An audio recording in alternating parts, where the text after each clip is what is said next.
మంచిది అనే దానిలో చాలా దాటేస్తున్నాం మనం. నో, అదంతా పిల్ల దశ. స్తోత్రాలు చెల్లిస్తే మంచిది, స్తుతియాగం మంచిది కాదని నేను అనట్లా. అయితే స్తుతిని చేసే విధములు 2 విధములు ఉన్నవి. దేవునికి వ్యతిరేకమైన కార్యకలాపాల్లో జీవిస్తూ దేవునికి అవమానం వచ్చేటువంటి విధంగా జీవితాన్ని కలిగి ఉండి దేవుని సన్నిధిలోకి వచ్చి స్తోత్రాలు చెల్లించే దశ ఒక విధంగా ఉంటుంది. కొంతమందికి ఒక దశ ఉందన్నమాట. వీళ్ళు ఎలా ఫీల్ అవుతారంటే, నేను ఎలాంటి బతుకుబతిగాను అన్నది కాదు లెక్క, ఎలాంటి జీవితం జీవిస్తున్నాను అన్నది కాదు లెక్క. దేవుని సన్నిధిలోకి వచ్చి నేను 1000 స్తోత్రాలు చేశానా లేదా, 1000 స్తోత్రాలు చెప్పానా లేదా, నేను దేవునికి 1 గంట సేపు స్తుతియాగం చేశానా లేదా, హల్లెలూయా హల్లెలూయా హల్లెలూయా హల్లెలూయా స్తోత్రం స్తోత్రం స్తోత్రం స్తోత్రం అన్నానా లేదా.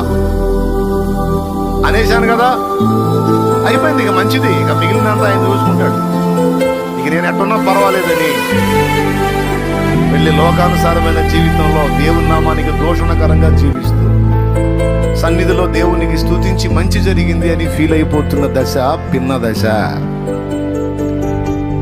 పరిపూర్ణతలోకి వచ్చిన వాడు ఏం చేస్తాడో తెలుసా,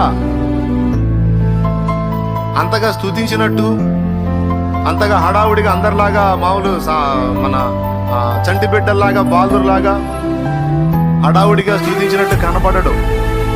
కానీ దేవునికి స్తుతియాగము కలుగునట్లు జీవించడానికి మొదలు పెడతాడు.